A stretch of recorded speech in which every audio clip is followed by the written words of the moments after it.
వదనస్మర మాంగళ్య గృహతోరణ చిల్లిక అన్న నామం గురించి మీకు కొంత విజ్ఞాపన చేసి ఉన్నాను. ఇవాళ వసిన్యాది దేవతలు అంటారు అమ్మవారిని వక్త్రలక్ష్మీ పరీవాహ చలన్మీ నాభలోచన అని పిలిచారు. అమ్మవారి యొక్క కన్నుల గురించి మాట్లాడుతున్నారు. ఆ మాట్లాడేటప్పుడు వాళ్ళు మొట్టమొదట మాట్లాడినటువంటి అమ్మవారి యొక్క నేత్ర వైభవం దేనితో అనుసంధానం చేశారంటే, అమ్మవారి ముఖమునందు ఉండేటటువంటి కాంతి ఒక ప్రవహిస్తున్నటువంటి సరస్సుగా మీరు భావన చేస్తే, కదలికలతో కూడి ప్రవాహంతో ఉన్నటువంటి సరస్సుగా మీరు భావన చేస్తే, అందులో ఉన్నటువంటి చాప పిల్లలే ఆమె యొక్క కన్నులు. నీటి ప్రవాహానికి అందం పూర్ణత్వం ఎప్పుడు కలుగుతుంది అంటే, అందులో చాప పిల్లలు ఉన్నప్పుడే కలుగుతుంది. అయితే మీరు ఇక్కడ ఒక విషయాన్ని కొంచెం గమనించవలసి ఉంటుంది. వక్త్రలక్ష్మీ పరీవాహ చలన్మీ నాభలోచన అని పిలిచినప్పుడు, ఇప్పుడు అమ్మవారి యొక్క ముఖాన్ని ఒక ప్రవాహంతో, దీప్తి కాంతితో కూడినటువంటి ఒక ప్రవాహంగా, ఒక సరస్సుగా, ఒక సరోవరంగా భావన చేస్తే, అందులో ఉన్నటువంటి చాప పిల్లలు కన్నులు. కన్నులు చాప పిల్లలైతే ఉపమాన ఉపమేయ సంబంధము దీనికి పడింది, కన్నులకు చాపలకు పడింది. కాబట్టి ఇప్పుడు అమ్మవారి కన్నులు చాపలైతే మీరు దాన్ని సంస్కృతంలోకి మారిస్తే కన్నులను అక్షి అని పిలుస్తారు. కాబట్టి చేపలను మీనములు అంటారు. కాబట్టి ఆ నామము యొక్క పేరు కన్నులను ఒక్కదాన్ని తీసి పక్కన పెట్టి సంస్కృతంలోకి తర్జుమా చేసి చూసుకుంటే అది మీనాక్షి కదండి. కానీ ఈ నామాన్ని లలితా సహస్రనామ స్తోత్రంలో వసిన్యాది దేవతలు ఎక్కడైనా వాడారా? ఎన్నో నామాలు చెప్పారు అమ్మవారికి. కామాక్షి, కళ్యాణి, కదంబ వనవాసిని, రాజరాజార్చిత, రాజరాజేశ్వరి, ఇన్ని నామాలు చెప్పారు. కానీ మీనాక్షి అన్న నామాన్ని మాత్రం ఎక్కడా చెప్పలేదు. లలితా సహస్రనామ స్తోత్రంలో ఉన్నటువంటి గమ్మత్తుల్లో అదొకటి. ఇలా చెప్పకుండా చెప్పారు. వసిన్యాది దేవతలు చెప్పినట్టే, వ్యాసుడు చెప్పినట్టే. ఎలా చెప్పారు అంటే, ఈ ఉపమాన ఉపమేయ సంబంధము చేత అమ్మవారి కన్నులు చాపలలా ఉంటాయి అని చెప్పడం చేత ఆవిడ్ని మీనాక్షిగా మనకి చెప్పేశారు. ఇప్పుడు అమ్మవారి కన్నులను చాపలతోనే ఎందుకు పోల్చాలి? లలితా సహస్రంలో వసిన్యాది దేవతలు మాట్లాడేటప్పుడు అమ్మవారి కన్నులను పోల్చడానికి పూర్వం కవులందరూ వాడినటువంటి ఒక గొప్ప ఉపమానం ఒకటి ఉంది. పద్మాక్షి. కన్నులను పద్మములతో పోలుస్తారు. కాబట్టి పద్మాక్షి అని పిలవచ్చు. కానీ అలా పిలవలేదు వాళ్ళు. పిలవకుండా చాపలతోటే సంకేతించారు. దీని వెనక ఏమైనా రహస్యం ఉందా, లేకపోతే కాకతాళీయంగా వాళ్ళు మాట్లాడారా అంటే, అది కాకతాళీయంగా మాట్లాడిన మాట కాదు. అందుకే లలితా సహస్రనామ స్తోత్రమునందు మీరు ఒక అక్షరాన్ని తీయవలసినటువంటి అవసరం ఉండదు. అనవసరమైనటువంటి అక్షరము ఒక్కటి కూడా ప్రయోగము చేయబడినటువంటి స్తోత్రం లలితా సహస్రనామ స్తోత్రం. అది సాక్షాత్తుగా వసిన్యాది దేవతలు చెప్పారు. వసిన్యాది దేవతలంటే మాటలు కాదండి, వాళ్ళ అమ్మవారికి 8 దిక్కుల్లో కూర్చుని ఉంటారు. వాళ్ళకి ఒక్కొక్క వర్గం మీద ఒక్కొక్కరికి ఆధిపత్యం ఉంటుంది. అందులో మొదటావిడ కాబట్టి వసిని అన్న దేవతతో ప్రారంభం చేస్తారు. వసిన్యాది దేవతలంటే వాళ్ళకి అక్షర వర్గముల మీద అధికారము కలిగినటువంటి వాళ్ళు. వాళ్ళ అనుగ్రహం లేకపోతే, వాగ్దేవతానుగ్రహం లేకపోతే ఒక్క మాట నోటి వెంట పలకలేరు. సభ దగ్గరికి వచ్చేటప్పటికి ఉత్తర క్షణంలో మరిచిపోతారు. ఒకవేళ లోపల ఉన్న అవతల వారికి అర్థం అయ్యేటట్టుగా చెప్పగలిగినటువంటి ప్రజ్ఞ మీ యందు భాషించదు. యువతలవాడి దగ్గర ఉన్నది యువతలవాడి దగ్గరే ఉంటుంది. అవతలవాడి దగ్గర నేర్చుకుందామన్న తాపత్రయం అలాగే ఉంటుంది. ఇక్కడ లేదా ఉంది, అక్కడ లేదా ఆర్తి ఉంది. కానీ ఆ ఆర్తికి తగినటువంటి విద్య యువతలవారి యందున్న ఈ విద్య అవతలవారి ఆర్తి తీర్చడానికి పనికిరాదు. ఎందుకు పనికిరాదు అంటే, ఆయనకి అవతల వారికి అర్థమయ్యేటట్టుగా చెప్పగలిగినటువంటి ప్రజ్ఞ ప్రకాశించదు. చంద్రశేఖర పరమాచార్య స్వామి ఒకసారి ఒక అనుగ్రహ భాషణం చేస్తూ ఇదే మాట అంటారు. ప్రపంచంలో పిపీలికాది పర్యంతం ఎన్నో జీవరాశులు ఉన్నాయి. 84 లక్షల జీవరాశులు, జాతులు. ఇందులో మళ్ళీ ఒక్కొక్క జీవరాశి కొన్ని కోటాను కోట్లు. ఇలా ప్రపంచమంతా నిండిపోయినటువంటి జీవరాశి ఎంత ఉందో, ఇందులో భగవంతుని యొక్క నామాన్ని పలకగలిగినది, భగవంతుని యొక్క నామాన్ని అర్థం చేసుకోగలిగినది ఒక్క మనుష్యుడే. మళ్ళీ ఈ మనుష్యుల్లో తెలుసుకుందామనేటటువంటి జిజ్ఞాసతో వచ్చి కూర్చునేటటువంటి వాళ్ళు కోట్ల జన్మలుంటే తప్ప అలా వచ్చి కూర్చోలేరు. నేను ఇవాళ ఈ నామాల గురించి చెప్తున్నానని మీరు అనుకోకండి, నేను పరమ సత్యం మీతో చెప్తున్నాను.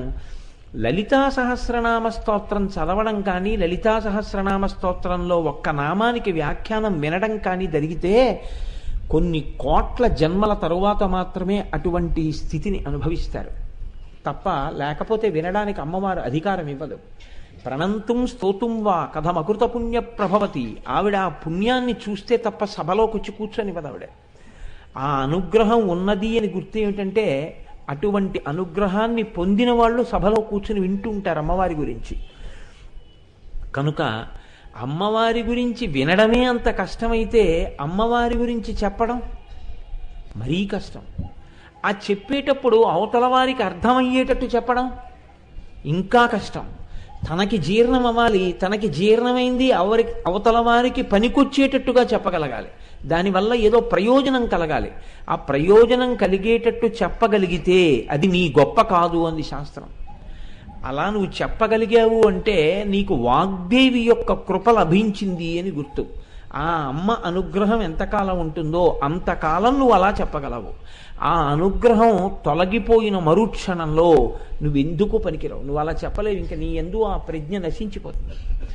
కనుక అది కేవలం అమ్మవారి అనుగ్రహం చేతనే, ఆ వాగ్దేవి కృపచేత మాత్రమే చెప్పగలుగుతారు. కనుక చూడండి, అటువంటి వసిన్యాది దేవతలు అమ్మవారి యొక్క కన్నులను చాపలతో సంకేతించడంలో కాకతాళీయంగా అందరూ ఇతపూర్వం కవులందరూ పద్మములతో పోల్చి ఉన్నారు కనుక ఒక కొత్తతనం కోసం మనం ఇవాళ అమ్మవారి కన్నులను చాపలతో సంకేతించి ఉపమాన ఉపమేయములను ప్రయోగం చేద్దామనేటటువంటి భావనతో అటువంటి ప్రయోగములు చేసి ఉండి ఉంటారా? కాదు. ఇందులో మీరు తెలుసుకోవలసినటువంటి ఒక నిగూఢమైనటువంటి రహస్యం ఒకటి ఉన్నది. అమ్మవారి ముఖమంతా కాంతిమయమే. ఎందుకనంటున్నారు ఆ మాట? వక్త్రలక్ష్మీ పరీవాహ అంటున్నారు. వక్త్ర లక్ష్మీ పరీవాహ, ప్రవహించుచున్న. అది నిలబడిపోయిన కాంతి కాదు, కదులుతోంది. సరోవరంలో నీరు ప్రవహించినట్టుగా ప్రవహిస్తోంది కాంతి.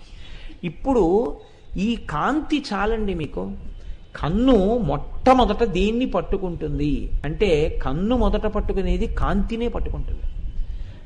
మీరు అందుకే చూడండి, ఒక చీకట్లో ఉన్నారనుకోండి, ఎక్కడో ఒక చిన్న అగ్గిపుల్ల వెలిగితే వెంటనే కన్ను ఆ అగ్గిపుల్ల వెలుగును ఆకర్షించేస్తుంది, ఆ వెలుగు వైపుకి చూసుకుంటుంది. అమ్మవారి ముఖమంతా కాంతితో దీపించి ఉంటే ఇప్పుడు ఆ ముఖమునందు ఉన్నటువంటి కాంతి దీప్తియే గొప్పది. కాంతి దీప్తి గొప్పదా, కన్నులు చేపలతో పోల్చబడడం గొప్పదా? మీరు ఆలోచించండి. కాంతి తనంత తాను చాలా గొప్పదండి. అమ్మవారి ముఖమే కాంతి, కాంతి ప్రవాహం అది. అటువంటి కాంతి ప్రవాహమైనటువంటి ముఖం ఉంటే కన్నులు చాలా చాలా గొప్పవై ఉండాలి కదా. చాలా చాలా గొప్పవైనటువంటి కన్నులను పోల్చేటప్పుడు వాటిని చేపలతో ఎందుకు సంకేతించారు? కాంతి కన్నా చేప గొప్పదేం కాదు. కాంతి తనంత తానుగా గొప్పది. తనంత తానుగా గొప్పదైనటువంటి కాంతి కన్నా ఒక చేపతో కన్నులను ఎందుకు పోల్చాలి? కన్నులు చాలా చాలా గొప్పవి. మామూలుగా మనకే జ్ఞానేంద్రియాలన్నిటిలోనూ గొప్పది ఇది అంటే కన్ను. అందుకే కన్నుకి నయనము అని పేరు. నయనము అన్న మాటలోంచే నాయక, నేత ఈ మాటలు వస్తాయి. నాయకుడు ముందుండి నడిపించినట్టే కన్ను కూడా నడిపిస్తుంది. ముందు 5 జ్ఞానేంద్రియాల్లోనూ మనసు ఉపయోగించి చూడడానికి ముందు మనసు వెంపర్లాడి దేంతో చూస్తుంది అంటే కంటితోటే అవతల వస్తువుని చూడడం మొదలెడుతుంది. ఆ తర్వాత మిగిలిన ఇంద్రియాలు పెడతాయి. అంత గొప్పదైనటువంటి కన్నుని చేపతో దేనికి పోల్చినట్టు? కాంతి సరోవరముగా ముఖమునంటే చేప గొప్పదా అంతకన్నా? మరి ఎందుకు అమ్మవారి కన్నులను చేపలతో పోల్చారు? కన్నులు గొప్పవైతే కన్నులకి ఉపమానం గొప్పదై ఉండాలి కదా. ముఖ ఉపమానం గొప్పదిగా కనపడుతోంది బాహ్యంలో చూసినప్పుడు. దీనికి పెద్ద పాండిత్యమో ప్రకర్షమో ఏం అక్కర్లేదు.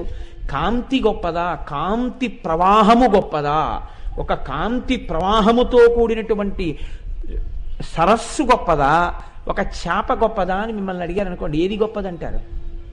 కాంతి ప్రవాహముతో కూడిన సరస్సే గొప్పది. మరి ఇప్పుడు చాలా గొప్పవైనటువంటి కందులను చేపలతో ఎందుకు పోల్చారు? ఇప్పుడు తక్కువ చేసినట్ట, ఎక్కువ చేసినట్ట? అంటే మామూలుగా పైకి దాన్ని విచారణ చేసి చెప్పవలసి వస్తే ఏమని చెప్తామంటే తక్కువ చేశారనే చెప్పవలసి ఉంటుంది బాహ్యంలో.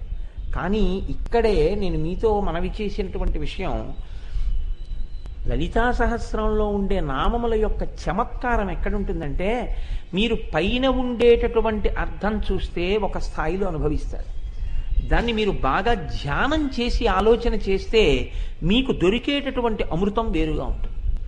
ఇప్పుడు మీరు చేపలతో ఎందుకు పోల్చి ఉంటారు అన్న విషయాన్ని బాగా పరిశీలనం చేశారనుకోండి, చేప యందు 3 లక్షణాలు ఉంటాయి. చేపయే సృష్టికర్త, చేపయే స్థితికర్త, చేపయే ప్రళయకర్త. ఎలా అంటారేమో, చేపకి పురుష చేపతో మగ చేపతో ఆడచేప కలవదు. బాహ్యంలో స్త్రీ పురుష సంపర్కము చేత మాత్రమే ఆయా జాతులు పరిఢవిల్లుతాయి. కానీ ఒక్క చేపల యందు మాత్రం స్త్రీ పురుష మీనముల యొక్క సంపర్కము ఉండదు. సృష్టి చెయ్యాలి, చేపల్ని కనాలి అనేటటువంటి కోరిక కలగగానే ఆడచాప మగచాప వంక, మగచాప ఆడచాప వంక ఆ సంబంధమైన కోరికతో చూస్తాయి. చూడగానే ఆడచాపకి తన సంతానాన్ని పెంచగలిగినటువంటి శక్తి ఉద్భుతమవుతుంది. ఇప్పుడు చేప పిల్లలు వచ్చాయి. సృష్టికర్త సృష్టి ఎలా చేసింది? స్త్రీ పురుష సంపర్కంతో చేయలేదు, కేవలము చూపులతో చేసింది. 2, ఇప్పుడు పిల్లల్ని పోషించాలి. పోషణ చెయ్యవలసి వస్తే చేప స్తన్యం ఇవ్వదు. లోకంలో అన్నీ ఏం చేస్తాయంటే స్తన్యం ఇచ్చి పోషిస్తాయి పిల్లల్ని. కానీ ఒక్క చేప మాత్రం ఆకలి గొని ఇంకా ఆహారం తినడం చేత కానటువంటి చిన్ని చేప పిల్ల ఆకలితో అమ్మవంక చూస్తే, నీకు ఆకలిగా ఉందా నాన్న, నీ ఆకలి తీరుగాక అని చేప చూస్తుంది. ఆడచేప తన పిల్లలన్నిటి వంక ఇలా తలటి తిప్పి చూస్తే చిన్ని చిన్ని చేప పిల్లలన్నిటికీ కడుపు నిండిపోతుంది. ఇది సృష్టిలో ఆశ్చర్యకరమైనటువంటి విషయం. తన చూపులతో పోషిస్తుంది చేప తన పిల్లల్ని. అందుకే స్థితికర్త. చేపకి ఆహారం చేపే, చేపనే మింగేస్తుంది. చిన్న చేప నువ్వు పెద్ద చేప అని ఎక్కడో విన్నాను నేను. అందుకని చిన్న చేపని పెద్ద చేప మింగేస్తుంది. అదేమిటి, నా జాతిది కదా అని ఏం వదిలిపెట్టదు. సాధారణంగా లోకంలో ఉండేటటువంటి నియతి ఎలా ఉంటుందంటే, ఆ జాతి ప్రాణి వేరొక జాతి ప్రాణిని తింటుంది తప్ప ఆ జాతి ప్రాణినే మింగేయడం అనేటటువంటిది చాలా అరుదుగా ఉంటుంది తెలిసి. కానీ చేపలలో ఉండే గమ్మత్తు ఏమిటంటే, పెద్ద చేపలు చిన్న చేపల్ని మింగేస్తాయి తెలిసి ఉండే కడుపు నింపుకోవడానికి. పరబ్రహ్మము కూడా సృష్టి చేసేటప్పుడు స్త్రీ పురుష సంపర్కము కానీ ప్రకృతి పురుష సంపర్కము కానీ బాహ్యముగా మానవాళి యందు జీవకోటి యందు ఎలా ఉంటుందో పరాత్పరుడి యందు అలా ఉండదు. అందుకే పోతన గారు భాగవతంలో ప్రార్థన చేస్తే, శ్రీకైవల్య పదంబు చేరుటకునై చింతించదన్ లోక రక్షైకారంభకు భక్తపాలన కళా సంరంభకున్ దానవోద్రేక స్తంభకు కేళి లోల విలస దృగ్జాల సంభూత నానా కంజాత భవాండ కుంభకు అన్నారు. కేళి లోల విలస దృగ్జాల సంభూత నానా కంజాత భవాండ కుంభకు. ఎవరు ఈ లోకములను సృష్టించాలి అనేటటువంటి కోరికతో ఇలా చూసేటప్పటికి బ్రహ్మాండములన్నీ వచ్చాయో, తన చూపుల చేత ఈ లోకములనన్నింటినీ సృష్టించగలిగినటువంటి శక్తి కలిగిన పరబ్రహ్మమున్నాడో అన్న మాట వేశారు. అది బ్రహ్మసూత్రాల్లో మాటది. ఇప్పుడు పరబ్రహ్మమును గూర్చి అలా చెప్తోంది బ్రహ్మసూత్రం, అలా చెప్తోంది వేదం. ఆయన చూపులతో ఈ బ్రహ్మాండములను సృష్టిస్తాడు. చూపులతో సృష్టించగలిగినటువంటి పరాత్పరుడు ఎటువంటి వాడో, చూపులతో తన జాతిని సృష్టించగలిగినటువంటి చేప అటువంటిది. చూపుల చేత తన పిల్లల్ని పోషించుకోగలిగినటువంటి శక్తి పరమాత్మకి ఎలా ఉందో, చూపుల చేత తన బిడ్డల్ని పోషించుకోగలిగిన శక్తి ఈశ్వరుడికి అలా ఉంటుంది. ఈశ్వరుడు పోషించాలి అనుకున్నప్పుడు ఎక్కడి నుంచో ఏదో తీసుకొచ్చి పోషించాడు. ఆయన ప్రసన్న దృక్కులతో చూస్తాడు, అంతే పోషింపబడతారు. అసలు మీకు ఇంకొక పెద్ద రహస్యం చెప్పనండి, పోషణ అన్న మాటలో ఉన్న రహస్యం. మీలో పోషణ అనేటటువంటిది హీనాతిహీనమైన స్థాయిలో శరీరం, అత్యున్నత స్థాయిలో జ్ఞానం. చాలా గొప్ప స్థాయిలో పోషింపబడేది జ్ఞానం, హీనాతిహీన స్థాయిలో పోషింపబడేది శరీరం. మీరు నైవేద్యం పెట్టి తినండి, నైవేద్యం పెట్టకుండా తినండి, శరీరం పోషింపబడుతుంది. మీరు నైవేద్యం పెట్టి తిన్నా శరీరం పోషింపబడుతుంది. కానీ మీరు నైవేద్యం పెట్టి మీరు ఏది అనుభవించినా నేను ఇలా దీనిని అనుభవించడాన్ని ఈశ్వరుడు అంగీకరిస్తాడా? ఇది ఒక్కటే ప్రశ్న. మనిషి తరిస్తాడు అనడానికి గుర్తేమిటో తెలుసా అండి? ఇంకొకళ్ళ సర్టిఫికెట్లు ఉండవు. నువ్వు ఒక పని చేసే ముందు నేను ఇలా చెయ్యడాన్ని ఈశ్వరుడు అంగీకరిస్తాడా? దీన్ని మీరు పరిశీలనం చేసుకుని ఈశ్వరుడు అంగీకరిస్తాడు అనిపిస్తే మీరు చేసేయచ్చు. ఈశ్వరుడు దీన్ని అంగీకరించడు అని మీకు అనిపించింది అనుకోండి, ఉత్తర క్షణం మీరు దాన్ని వదిలిపెట్టేశారనుకోండి, మీరు చేయడం ఆపేశారనుకోండి, విషయానుభవమునందు నివేదన స్వభావమున్నది. ఇప్పుడు తను అనుభవించడు, తిన్నగా అనుభవించే ముందు ఇది ఈశ్వరానుగ్రహం అని అనుభవిస్తాడు. ఈశ్వరుడు వద్దన్నదాన్ని ఈశ్వరానుగ్రహం అని మీరు ఎలా అనుభవిస్తారు?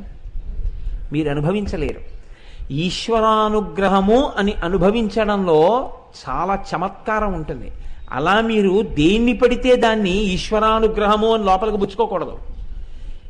ఏది పుచ్చుకోవచ్చని ఈశ్వరుడు అన్నాడో దాన్నే మీరు లోపలికి పుచ్చుకోగలరు. ఇప్పుడు నాకు చెప్పండి, మీరు పుచ్చుకునే ముందు ఉమామహేశ్వర పరబ్రహ్మార్పణమస్తు అని దేనికి అనగలరు? ఈశ్వరుడు నువ్వు ఇది తీసుకోవద్దు అన్న పదార్థాన్ని ఉమామహేశ్వర పరబ్రహ్మార్పణమస్తు అని మీరు తీసుకోలేరు కదా. మీరు ఉమామహేశ్వర పరబ్రహ్మార్పణమస్తు అని తీసుకుంటున్నారు అనుకోండి, అలా అని తీసుకోగలుగుతున్నారు అంటే ఏమిటి దాని అర్థం? మీరు ఈశ్వర శాసనమునకు కట్టుబడుచున్నారు. ప్రసాద స్వీకారమునందే అసలు మీ ప్రవర్తన మారిపోయిందండి, ఉత్తరక్షణం మారిపోయింది. ఇప్పుడు ఇలా మీరు తీసుకుని ఇలా మీరు అనుభవిస్తున్నారు అనుకోండి, ఏదైనా దీని యొక్క స్థాయి పెరిగిపోయినప్పుడు ఎలా ఉంటుందంటే రెండు కోణాల్లోకి మారుతుంది. తన వల్ల ఒక గొప్ప పని జరిగినా అది నా వల్ల కాదండి, లోపల నుంచి ఈశ్వరుడు చేయించాడని ఉమామహేశ్వర పరబ్రహ్మార్పణమస్తు. ఇప్పుడు తన లోపలికి తీసుకోవట్లేదు, తనకున్నది బయటికి ఇస్తున్నాడు. అది ఒక గొప్ప విరాళం కావచ్చు. నేను పేర్లు చెప్పకూడదు, ఆయనకి ఇష్టం ఉండదు. మనలోనే ఉన్నారు ఒక మహాత్ముడు. ఆయన నా మాట మేరకి ఒక చోట ఒక పెద్ద విరాళం ఇచ్చారు. కానీ ఆయన అన్నారు, నా పేరు వద్దండి గురువుగారు అన్నారు. ఆయన ఇచ్చేసే ముందు నేను ఎక్కడ పొంగిపోయానంటే, లేచి నిలబడి ఆ ద్రవ్యాన్ని ఇస్తూ ఉమామహేశ్వర పరబ్రహ్మార్పణమస్తు అంటూ ఇచ్చి రెండు చేతులతో నమస్కారం చేశారు. మీలో ఉన్నది, మీ విభూతిగా ఉన్నది, మీలో ప్రకాశించినది ఇతరులకు ఈశ్వరానుగ్రహం తప్ప ఇది నాది ఎలా అవుతుందండి? ఆయన అనుగ్రహంతో నాదైంది. ఆయన అనుగ్రహం కోసం ఆయన చేత నా ఉపాధి ద్వారా ఇప్పింపబడి నన్ను సార్థకత చేకూర్చడానికి ఉపయోగపడింది అని మీరు ఉమామహేశ్వర పరబ్రహ్మార్పణమస్తు అని ధారపోయగలిగారనుకోండి, ఆ క్షణంలో మీ యందు జ్ఞానము ప్రకాశించింది, ఈశ్వరానుగ్రహం కలిగిందప్పుడు మీకు. రెండు, ఒకటి మీకున్నది ఇచ్చుట, దాని యందు ఉమామహేశ్వర పరబ్రహ్మార్పణమస్తు అనడం. రెండు, మీకు ఉన్నది ఇవ్వడం కాదు, మీరు లోపలికి పుచ్చుకోలేనిది మీరు పుచ్చుకోవలసి వచ్చింది. పుచ్చుకోలేనిది ఏమిటి? అది పుచ్చుకోవడం మీకు ఇష్టం కాదు అంటే నా ఉద్దేశ్యం కష్టం, పరమ కష్టం. ఇప్పుడు ఈ కష్టాన్ని పుచ్చుకోవాలని ఏ గృహస్థు కోరుకోడు. అటువంటి కష్టం ఒకటి వచ్చింది. నేనే ఉన్నాను, నా భార్య ఉంది, నా భార్య సుఖంగా ఉండాలి అని నేను కోరుకుంటాను తప్ప, నా భార్య కాలు మీద ఒక పెద్ద కురుపు వేసి అది చాలా నిప్పి పెట్టి సెలవేసి అది చాలా బాధపడుతుంటే నేను చూడాలి అని నేను కోరుకోను కదా. ఇప్పుడు అది వచ్చింది అనుకోండి, నా భార్య కాలు మీద ఒక పుండు పుట్టింది. ఇప్పుడు నేను నా భార్య కాలు మీద పుండు పుట్టి అది బాధపడుతుంటే చూసి, ఈశ్వర ఇది ఏదో జన్మలో ఏదో పాపం చేసి ఉంటుంది, దాన్ని ఎంతో కష్టపెడితే ఇబ్బంది పడిపోతుందని ఒక కురుపు రూపంలో నిప్పి పెట్టించి తీసేస్తున్నావా తండ్రి? ఎంత అనుగ్రహం ఉన్నవాడివయ్యా! కురుపు నిప్పెడుతోందేమో కానీ నిత్య జీవితంలో ఏవీ పాడవలేదు కదా, అన్ని నడుస్తున్నాయి కదా, నాకు వండి పెట్టగలుగుతోంది, ఈశ్వరారాధన చేసుకుంటోంది, తన పని తను చేసుకుంటోంది, ఇది కదా జగదంబా నీ అనుగ్రహం అంటే అని నేను అన్నాను అనుకోండి, నాకు ఇష్టం లేని దాన్ని ఈశ్వరానుగ్రహంగా నేను ఇష్టంగా లోపలికి తీసుకుంటున్నాను. ఇది ఈశ్వర ప్రసాదము అని లోపలికి పుచ్చుకున్నాను. ఈ పుచ్చుకోవడానికి ఆది ఎక్కడా అని అడిగారు. నీవు తినడం దగ్గర ఆది. అసలు అది చేత కాలేదనుకోండి, ఎప్పటికీ జీవితంలో మార్పు రాదు. సున్నా. ఎన్ని విన్నా ప్రయోజనమేమీ ఏమీ ఉండదు. ఏమీ ఉండదు. ఎందుకు ఉండదు? ఏది మార్పేది? నువ్వు తింటున్నది ఉమామహేశ్వర పరబ్రహ్మార్పణమస్తు అని తిన్ననాడు కదా, ఉమామహేశ్వర పరబ్రహ్మార్పణమస్తు కాకపోతే లక్ష్మీనారాయణ పరబ్రహ్మార్పణమస్తు అని. దానికి నాకేం అభ్యంతరం ఏం లేదు. నామరూపాలతో ఉన్నది బ్రహ్మం కాబట్టి వేదం అంగీకరించిన రూపాన్ని నువ్వు అనుసంధానం చేయవచ్చు. చేసి లోపలికి పుచ్చుకోవడం అలవాటైతే దాని యొక్క తీవ్ర స్థాయిలో ఇంకొకటి కూడా నీకు అలవాటు అవుతుంది మెల్లమెల్లగా. ఇప్పుడు ఈ పోషించడం అనేటటువంటిది అన్నంతో మొదలుపెట్టి వాడు కృతజ్ఞుడై అలా అనకుండా తిన్నా ఆయన పోషిస్తాడు. అమ్మ అన్న గౌరవం లేకుండా అమ్మని నిలదీసిన వాణ్ణి, అమ్మ మీద చెయ్యెత్తిన దుర్మార్గులకు కూడా అమ్మ అన్నమే పెడుతుంది తప్ప అమ్మ విషయం చేత్తో పెట్టదు. అలా పరమాత్మకి నమస్కారం చెయ్యని పాపాత్ముడికి కూడా పరమాత్మ అన్నమే పెడతాడు. అమ్మకి పరమాత్మకి ఒక్కటే లక్షణం ఉంటుందండి. కానీ అందుకే నేను అన్నమాట, హీన స్థాయిలో ఉపాధి పోషణ, పై స్థాయిలో జ్ఞాన పోషణ. ఇది ఎక్కడి నుంచి వస్తుంది? మీరు తీసుకోవడంలో వస్తుంది. ఇప్పుడు ఈ ఇచ్చి పోషించే లక్షణంలో ఉన్నటువంటి వైవిధ్యాన్ని పాలన అంటారు. ఒక్క గాట కడితే పాలన అనరు. పరిపాలన అంటే ఎవరిని ఎలా చూడాలో, ఎంత గౌరవం ఇవ్వాలో అంత గౌరవం ఇచ్చి వారిని ఆయా స్థాయిలలో ఉద్ధరించగలగడం పరిపాలన. ఒక తండ్రికి ఒక కొడుకు ఉంటాడేమో, ఒక తండ్రి భక్తికి కొడుకు వారసుడు కావాలని లోకంలో నియమం ఉండదు. ఒక తండ్రికి ఇద్దరు కొడుకులు ఉంటారేమో, పెద్ద కొడుకులా చిన్న కొడుకు ఉండాలని ఉండదు, చిన్న కొడుకులా పెద్ద కొడుకు ఉండాలని ఉండదు. ఒక తండ్రికి 5 బిడ్డలు ఉంటారేమో, 5 బిడ్డలు తండ్రి గారి కీర్తితో పోల్చినప్పుడు లేశమాత్రమైన కీర్తి సంపాదించలేని వాడి కావచ్చు. ఎవరి యొక్క భక్తి, ఎవరి యొక్క ఈశ్వరానుగ్రహం వారిదే. అది ఉపాసనని బట్టి ఉంటుంది. బిడ్డలు ఉంటారేమో, భార్య ఉంటుందేమో, అన్నదమ్ములు ఉంటారేమో, అక్క చెల్లెళ్ళు ఉంటారేమో, స్నేహితులు ఉంటారేమో, కానీ ఉపాసన బలం మాత్రం ఎవరిది వారిది. అక్కడ మాత్రం ఏం రాజీ ఉండదు. ఇంకా కాకపోతే రక్షణ యందు మారుతుంది. ఆయన భార్య కాబట్టి రక్షింపబడడంలో కొంత తేడా ఉంటుంది. ఆయన ఏడుస్తాడేమో నా ఆవిడ్ని రక్షించవచ్చు, ఆయన ఏడుస్తాడేమో నా బిడ్డలు రక్షింపబడచ్చు, ఆయన ఏడుస్తాడేమో అని చెప్పి ఆయన వస్తువులు కొన్ని రక్షింపబడచ్చు. కానీ ఆయన ఉపాసన ఆయనతో ఉన్న వాళ్ళకి కూడా రావాలి అంటే అలా రావాలని నియమం ఏం లేదు. ఒక్కొక్కసారి ఎలా ఉంటుందంటే, ఒకే ఇంట్లో బతుకుతూ భార్యకున్నంత భక్తితో ఆవిడ తరించిపోతున్నట్టు భర్త తరించలేడు. చాలా గమ్మత్తుగా ఉంటుందండి. ఇది పరిపాలన అంది శాస్త్రం. ఇది స్థితికారుడంటే కేవలం అన్నం పెట్టి పోషించేయడం కాదు. ఈ స్థాయిలో పోషణ చేసేటప్పుడు పైకి చూసినప్పుడు ఎలా ఉంటుంది? అందరినీ పోషిస్తాడు. చాప కూడా అంతే. ఆకలి అని చూస్తే ఎవరి వంక చూడాలి? అందుకే ఆర్తి జిజ్ఞాసురర్థార్థి జ్ఞానీచ భరతర్షభ, నా వంక నలుగురు చూస్తున్నారయా అన్నాడు పరమాత్మ. ఆర్తితో ఉన్నవాడు ఆయన వంకే, ఆర్తి జిజ్ఞాసువు ఆయన వంకే, అర్ధార్థి ఆయన వంకే, జ్ఞాని ఆయన వంకే, నలుగురు ఆయన వంకే. జ్ఞానిని పోషించినట్టుగా జిజ్ఞాసుని పోషించడు, అర్ధార్థికి ఇచ్చినట్టుగా జ్ఞానికి ఇవ్వడు.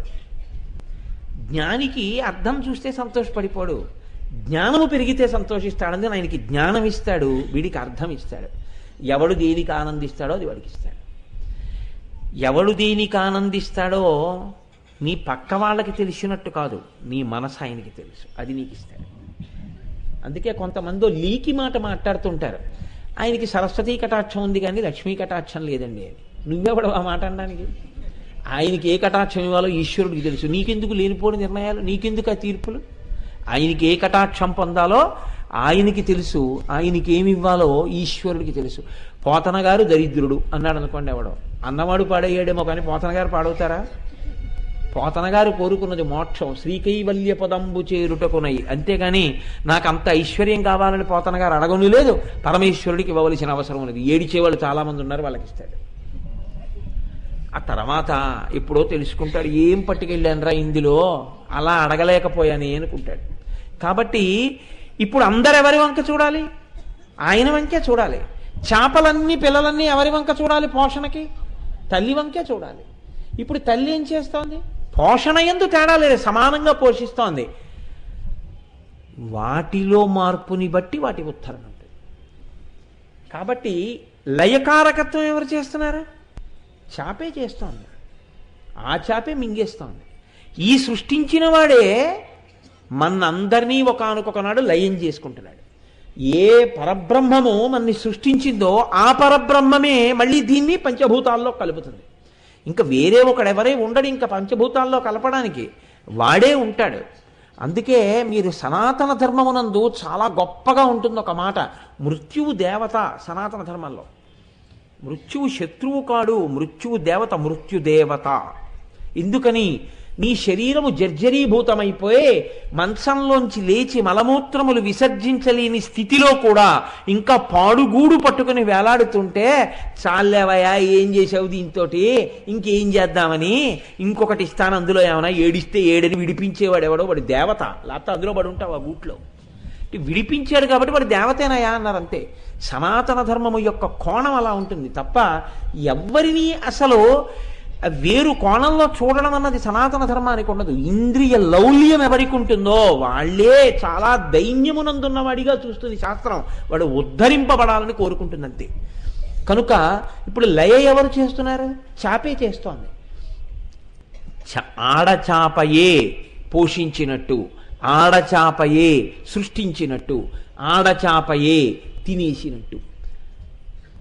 అమ్మవారి కన్నులు చేపలైతే ఆవిడ తన చూపులతో సృష్టిస్తోంది, తన చూపులతో పోషిస్తోంది, తన చూపులతో లయం చేస్తోంది. ఇది మీనాక్షి. మీనాక్షి అన్న మాటని ప్రకటంగా వాడకుండా మీనాక్షి తత్వమును తీసుకొచ్చి ఇప్పుడు చెప్పు, కాంతి స్రోతస్సు, కాంతితో కూడిన ప్రవాహము గొప్పదా, ఆ చాపలుగా ఉన్న కన్నులు గొప్పవా? ఆ కన్నులే గొప్పవి. సృష్టి స్థితి లయ ఇప్పుడు ఆ కంట్లో ఉన్నాయి. ఆ కంటి శక్తి అది. మన కంటికే ఉంది. మన కంటికి రెండే శక్తులు. ఇది నాదైతే బాగుండునో, అవలేదు కనురాపు, అయింది వ్యామోహం, అంతే. రెండే శక్తులు. అమ్మవారికి అంత గొప్ప శక్తులన్నీ ఆవిడ కంట్లో ఉన్నాయి. అందుకని మీనముతో తప్ప సంకేతించడానికి వీలు కాక ఇంకా మీనాక్షి అన్నారు. మీకు ఇంకా ఆశ్చర్యకరమైన ఒక విషయాన్ని ఒకటి మీకు విజ్ఞాపన చేసే ప్రయత్నం చేస్తాను.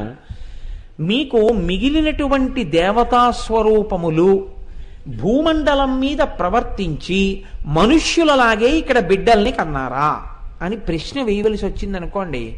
మీకు శ్రీ మహావిష్ణువు యొక్క అవతారములలో రామావతారం అలా బిడ్డల్ని కంది, పూర్ణంగా మనుష్యుల్లా ప్రవర్తించింది. అందుకే లవకుశులు బిడ్డల్ని కన్నాడు రామచంద్రమూర్తి.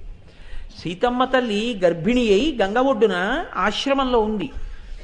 11,000 సంవత్సరములు పరిపాలన చేశాడు రామరాజ్యం అనైన. మళ్ళీ అలా ఈ లోకంలో అమ్మవారు అయ్యవారితో కాపరం చేసి ఒకరికి బిడ్డయి తాను బిడ్డల్ని కని ఆ బిడ్డల్ని ఈ భూమండలాన్ని పరిపాలింపచేసినటువంటి ఘనత ఏ నామంతోటో తెలుసా? మీనాక్షి.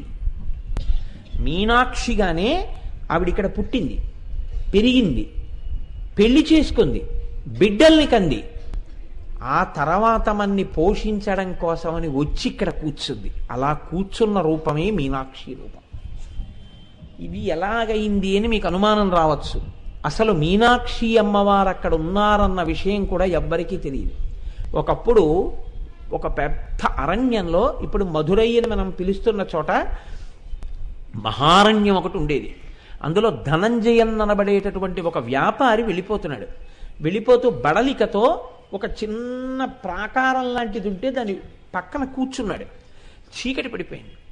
చీకటి పడిపోయింది, ఇక్కడ పడుకుందామని అతను సర్దుకు పడుకుంటున్నాడు. లోపల దేవతలు పూజలు చేస్తున్న చప్పుళ్ళు వినపడ్డాయి. ఇప్పటికీ అరుణాచలంలో అలా వినపడతాయి, దేవతలు నాట్యాలు చేస్తూ అవిని. అలా దేవతలు పూజలు చేస్తున్న చప్పుడు వినపడింది. అతను లోపలికి వెళ్ళి చూశాడు. మన తూర్పుగోదావరి జిల్లాలో జరిగిందండి అలాగా. ఒకానొక దేవాలయంలో మామగారు పూజ చేస్తుంటే లోపలికి వెళ్ళకూడదన్న నియమాన్ని మర్చిపోయి అల్లుడు గారు గభాలన లోపలికి వెళ్ళారు. వెళ్ళేటప్పటికీ అమ్మవారికి తాంబూలం ఇలా అందిస్తుంటే పరమభక్తుడైన వ్యక్తి అమ్మవారు తాంబూలం తింటోంది. అతను గబుక్కుని తెర తీశాడు. తెర తీసేటప్పటికి అమ్మవారు ఇలా కళ్ళెత్తింది. అతను స్పృహ తప్పిపోయాడు. అనుకోకుండా తీశాడు కాబట్టి అతను స్పృహ తప్పిపడిపోయాడు. అమ్మవారు పరమభక్తుల దగ్గర స్వీకరించింది అలాగా ఉపచారాన్ని. కనుకనే మధురైలో అతనికి లోపల దేవతలు పూజలు చేస్తున్న చప్పుళ్ళు వినపడితే అతను లోపలికెళ్ళి చూశాడు. దేవతలందరూ నిలబడితే అమ్మవారు అక్కడ పూజ స్వీకరిస్తోంది. అతను ఇది చూసి పరవశించిపోయి అమ్మవారు అతని ద్వారా లోకానికి ప్రకాశింప చెయ్యాలనుకున్నారులా ఉంది. రాజుగారి దగ్గరికి వెళ్ళి చెప్పాడు, అయ్యా నేను ఇక్కడ ఒక చిత్రమైనటువంటి విషయాన్ని చూశాను. అమ్మవారు స్వయంగా అక్కడ దేవతలతో పూజ తీసుకుంటోంది అని. వెంటనే కులశేఖర పాండ్యన్ ఆ రాజు పేరు. ఆ రాజుగారు వచ్చి అక్కడ చూశారు. అక్కడ ఆయనకి చిన్న దేవాలయం ఒకటి కనపడింది. ఇక్కడ పరాశక్తి వెలిసి ఉన్నది అని ఆయన ఏం చేశాడంటే ఒక చిన్న గుడి కట్టి, ఆయనకి బిడ్డలు లేరు. ఆ బిడ్డలు లేనటువంటి కారణం చేత ఆయన అమ్మవారిని వేడుకున్నాడు. వేడుకుంటే మలయధ్వజ పాండ్యన్ అనేటటువంటి కొడుకు పుట్టాడు అక్కడ. ఈ మలయధ్వజ పాండ్యన్కి బిడ్డలు పుట్టలేదు. పుట్టకపోతే అతను ఈ అమ్మవారి గుడికొచ్చి ఒక హోమం చేశాడు. అమ్మా నువ్వు నన్ను అనుగ్రహించి నాకు బిడ్డలనియ్యి అని. ఆశ్చర్యకరంగా అందరూ చూస్తుండగా ఆ హోమగుండంలోంచి ఒక ఆడపిల్ల పైకొచ్చింది. ఆమె కూడా చిదగ్నికుండ సంభూత. ఆవిడ కూడా చిదగ్నికుండ సంభూత. ఆ పిల్లని ఎంతో సంతోషంగా హత్తుకున్నారు తల్లిదండ్రులు. తీరా చూస్తే ఆ పిల్లకి 3 స్తన్యములున్నాయి. అయ్యయ్యో, లేక పుట్టిన ఆడపిల్ల హోమగుండంలోంచి పుట్టింది, ఈ పిల్లకి 3 స్తన్యములున్నాయి, చిత్రమైనటువంటి ఆడపిల్ల అని లోకంలో పేరు వస్తుంది, ఎలాగా అని దుఃఖపడ్డారు వాళ్ళు. అశరీరవాణి పలికింది పైనుంచి, ఈ పిల్లని నువ్వు సామాన్య కాంతగా భావన చేసి వరుణ్ణి తీసుకొస్తావేమోననే ఆ అమ్మాయి 3 స్తనములతో పుట్టింది. ఈ అమ్మాయి భర్త ఎవరో ఈ అమ్మాయే వెతుక్కుంటుంది. ఈమె వరుడు ఈమె కంటపడిన నాడు ఈమె యొక్క 3వ వక్షోజం కనుమరుగైపోతుందని చెప్పింది. ఈ పిల్లకి ఆయన పెట్టుకున్న పేరు తడాతగై. అమ్మాయికి ద్రవిడ సంబంధమైన పేరు పెట్టాడు. ఆ పిల్లని పెంచి పెద్ద చేశాడు. ఆ పిల్ల పెద్దదయింది. పెద్దదై ఎన్నో విలువిద్యలు నేర్చుకుంది. పురుషుడన్న వాణ్ణి విడిచిపెట్టకుండా ఓడించింది. చిట్ట చివరికి పురుషులకు పురుషుడు పరమాత్మ కైలాసపతి పరమశివుడు ఉన్నాడన్నారు. పినాకమే ఆయన ధనస్సు కావచ్చు, ఆయన్ని కూడా ఓడిస్తానని ఈ పిల్ల కైలాసానికి వెళ్ళేది. పరమశివుణ్ణి యుద్ధానికి పిలిచింది. పరమశివుడు బయటికి వచ్చాడు నవ్వుతూ. ఆయన బయటికి వచ్చేటప్పటికీ ఈమె యొక్క 3వ స్తన్యము అదృశ్యమైంది. ఈమె అంది, ఈయనే నా వరుడు అని కైలాసం నుంచి పరమశివుణ్ణి భూమి మీదకి తీసుకొచ్చింది. ఆయనే సుందరేశ్వరుడు. ఇప్పటికీ అందుకే పరిపాలన చేసింది కాబట్టి పాలనాంశ మధురైలో అమ్మవారిదే, చిదంబరంలో అయితే అయ్యవారిది, మధురైలో అమ్మవారిది. ఇక్కడికి తీసుకొచ్చి ఆ పిల్ల తన భర్తని తీసుకొచ్చి తండ్రి గారిని అడిగింది, నాన్నగారు ఈయనకి నన్ను కన్యాదానం చేయండి అని. యథార్థంగా అమ్మవారిని పరమశివుణ్ణి పీటల మీద కూర్చోపెట్టి కన్యాదానం చేసినటువంటి పరమాద్భుతమైన స్థితిని మలయధ్వజ పాండ్యన్ పొందాడు. పార్వతీ కళ్యాణం యథార్థంగా చేశాడు. యథార్థంగా చేసిన తరువాత ఆయనకి కొడుకులు లేరు, ఈ పిల్ల ఒక్కతే పుట్టింది. ఈ పిల్లకి పరమశివుడికి కలిపి వీళ్ళు రాజ్యం చేస్తుండగా ఈ పిల్ల ఉత్తరాధికారి అయి రాజ్యాన్ని నిర్వహణ చేసింది. ఈమె రాజ్య నిర్వహణ చేస్తుండగా ఈమెకి సుబ్రహ్మణ్యేశ్వర స్వామి వారి అంశలో ఒక పిల్లవాడు పుట్టాడు. ఆ పిల్లవాడే ఉగ్రపాండ్యన్. ఇప్పటికీ మీరు మధురై దేవాలయం చరిత్ర చదివితే అందులో ఉంటాయి ఈ విషయాలన్నీ. ఉగ్రపాండ్యన్ అన్న పిల్లవాడు పుట్టి వాడు రాజ్యానికి అధికారి అయ్యాడు. తల్లిదండ్రులు ఇద్దరూ కలిసి వాడికి పట్టాభిషేకం చేసి కైలాసానికి వెళ్ళిపోతామన్నారు. అంటే ఆ పిల్లవాడు ఏడిచాడు, అమ్మా ఏ అదృష్టమో నువ్వు ఇక్కడ ఇంతమందిని అనుగ్రహించడం కోసమని వరుణ్ణి ఇక్కడికి తీసుకొచ్చి శంకరుణ్ణి సుందరేశ్వరుడిగా ఈ సింహాసనాన్ని అధిష్ఠించి పరిపాలించావు, నాకు తల్లివయ్యావు, తండ్రి అయ్యారు, నాకు పట్టాభిషేకం చేశారు, మీరు వెళ్ళిపోవడానికి వీల్లేదన్నాడు. అంటే పుట్టినది మొదలుగా అందరినీ ఎలా రక్షించానో అలాగే తలుచుకున్న ఉత్తర క్షణంలో అందరినీ మీనాక్షి మధురై అనేటప్పటికే నా చూపులతో కాపాడడానికి నేను ఈ మధురై క్షేత్రంలో వెలిసి ఉంటానని అమ్మవారు మధురైలో మీనాక్షిగా వెలిసింది. పక్కనే సుందరేశ్వరుడుగా శంకరుడు వెలిశాడు. అందుకనే మీనాక్షి ఇప్పటికీ అంత గొప్ప అవతారం. ఆ మీనాక్షి అమ్మవారు అందుకే 4 చేతులతో కానీ 8 చేతులతో కానీ ఉండదు, 2 చేతులతోనే ఉంటుంది. మీరు ఎప్పుడైనా మీనాక్షి అమ్మవారిని కొంచెం జాగ్రత్తగా పరిశీలనం చేస్తే దేవాలయంలోకి వెళ్ళినప్పుడు కొంచెం లోపలకు ఉంటుంది. ఆ లోపలికి ఉన్నప్పుడు మీరు కొంచెం జాగ్రత్తగా దీపపు కాంతిలో పట్టి పట్టి చూస్తే 2 చేతులతోటే ఉంటుంది. నరకాంత ఎలా ఉంటుందో అలా 2 చేతులే. 2 చేతులలో కూడా గమ్మత్తు ఏమిటంటే అమ్మవారు 2 కాళ్ళు ఒక్కలా పెట్టి నిలబడి ఉండదు. మధుర మీనాక్షి కుడికాలు ఇలా నిలబెట్టి ఉంటుంది, ఎడంకాలు కొంచెం పైకెత్తి మోకాలు పైకి తేల్చి ఇలా ఒరిగి ఉంటుంది. మూర్తి ఒరిగి ఉండి ఎడంచెయ్యి విలాసంగా ఇలా చాపి ఉంటుంది. ఉండి కుడి చేత్తో ఇలా ఒక పుష్ప గుచ్చం పట్టుకుంటుంది. ఈ పుష్పగుచ్చం ఇలా చెవి దగ్గరికి పట్టుకుంటుంది. ఈ చెవి దగ్గర పట్టుకున్న పుష్పగుచ్చం మీద ఒక రామచిలక ఉంటుంది. ఈ రామచిలక ఎర్రటి ముక్కుతో స్ఫుటంగా ఉంటుంది. కొప్పు ఈ పాండ్య దేశస్థులు ద్రవిడ దేశస్థులు వేసుకునేటటువంటి కొప్పు, గొల్ల కొప్పు ఆ తల్లి గోదాదేవి ఎలా వేసుకుంటుందో అటువంటి కొప్పు వేసుకుంటుంది. వేసుకుని ఇలా తోమాల వెంకటేశ్వరుడు ఎలా వేసుకుంటాడో అలా ఒక తోమాల ఒక్కటేసుకుంటుంది. వేసుకుని నిలబడి ఉంటుంది మధుర మీనాక్షి. మీరు కావాలంటే ఎక్కడైనా మీనాక్షి అమ్మవారి యొక్క ఫోటో చూడండి.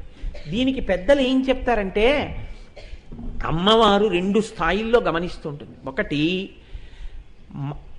చూసేటప్పుడు ఆవిడ ఇలా చెయ్యి పెట్టి ఇలా పుష్పగుచ్చం పట్టుకొని అలా చూస్తూ ఉంటుంది. ఈ చూపులలో ఉన్న గొప్పతనం ఏమిటంటే మీరు ఈ బ్రహ్మాండంలో ఎక్కడ నిలబడి నమ్మి మీనాక్షి అనండి, ఆవిడ వెంటనే చూస్తుంది, చూసి కాపాడుతుంది. అలాగే చెప్పడంలో పరవశించి చెప్తున్నాడా, ఇది ఆవిడ వింటుంది. ఎవరు చెవికి దగ్గరగా ఉంటారంటే పువ్వుల మీద ముక్కు ఎర్రబడిన చిలక కూర్చుని ఉంటుంది.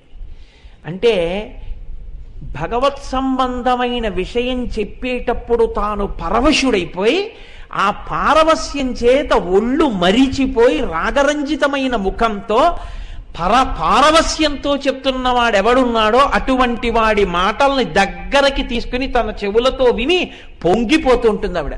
అందుకని ఆవిడిచ్చిన జ్ఞానమే ఆ పుష్పాలు.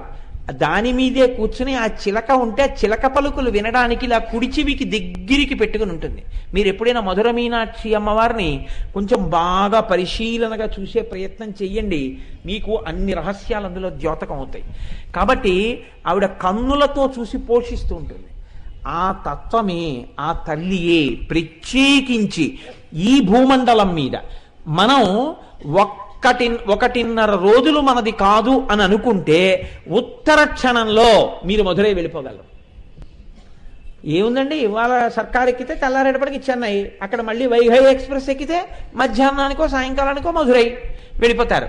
చిత్రం ఏమిటో తెలుసా అండి, సుబ్రహ్మణ్యాంశలో పుట్టినటువంటి వాడు ఉగ్రపాండ్యన్ అయితే సుబ్రహ్మణ్యేశ్వరుడి యొక్క కళ్యాణం జరిగినటువంటి ఇంకొక కోవిల కూడా అక్కడే మధురైకి చాలా దగ్గరలో ఉంటుంది. సుబ్రహ్మణ్యుడిది చాలా గొప్ప క్షేత్రం, పరమోత్కృష్టమైన క్షేత్రం. పూర్వం అందుకే ఎవరైనా పుస్తకం రాస్తే ఇందులో లోకానికి పనికొచ్చే విషయాలు ఉన్నాయా లేవా అంటే మధురై తీసుకెళ్లేవారు. సరస్వతీ కోనేరులో పుస్తకం పడేసేవారు. పుస్తకం మునిగిపోతే దాన్ని వదిలిపెట్టి వచ్చేసేవారు. పుస్తకం పైకి తేలితే ఇది లోకానికి పనికొస్తుందని పట్టుకొచ్చి ప్రతులు రాసేవారు. ఆ కోనేరొక్కటే చెప్పేసేది, అది పనికొస్తుందో పనికిరాదో చెప్పేసేది. అటువంటి కోనేటితో సహా ఎన్నో చిత్రములు కలిగినటువంటి క్షేత్రము మధురై క్షేత్రము. అటువంటి మధురైలో ఉన్న అమ్మ మీనాక్షి. ఇప్పుడు ఆ మీనాక్షి చూపులతో పోషించి చూపుల యొక్క కారుణ్యము చేతనే ఇక్కడ నిలబడిపోయింది. అలా నిలబడిపోయిన తల్లికి చేసిన ప్రస్తుతియే వక్త్రలక్ష్మీ పరివాహ చలన్మీ నాభలోచన. ఇప్పుడు చెప్పండి, ఈ నామం గురించి చెప్పుకుంటూ ఈ నామం గురించి వింటూ అది మీనాక్షియే అని మీరు అన్న మరుక్షణంలో మీ మీద ఎవరి చూపులు పడుతున్నాయి? మీనాక్షి అమ్మవారి చూపులు పడుతున్నాయి. మీనాక్షి సృష్టిస్తుంది, పోషిస్తుంది, లయం చేస్తుంది. మీ అజ్ఞానాన్ని లయం చేస్తుంది, మిమ్మల్ని పోషిస్తుంది. కోరికలు ఉన్నటువంటి వాళ్ళకి అయ్యో వంశం రాలేదన్న కోరిక, పిల్లలు పుట్టలేదన్న కోరిక, ఇటువంటి కోరికలు ఉన్నవారి యందు ఆ కోరికలు తీరేటట్టుగా ప్రకాశింపచేస్తుంది. కాబట్టి ఇన్ని ఏకకాలమునందు ఇయ్యగలిగిన తల్లి, అక్కడి నుంచి చూసి ఇక్కడ కోరికలు తీర్చగలిగిన తల్లి. కాబట్టి ఆ మీనాక్షి అన్న నామము అంత గొప్ప నామము.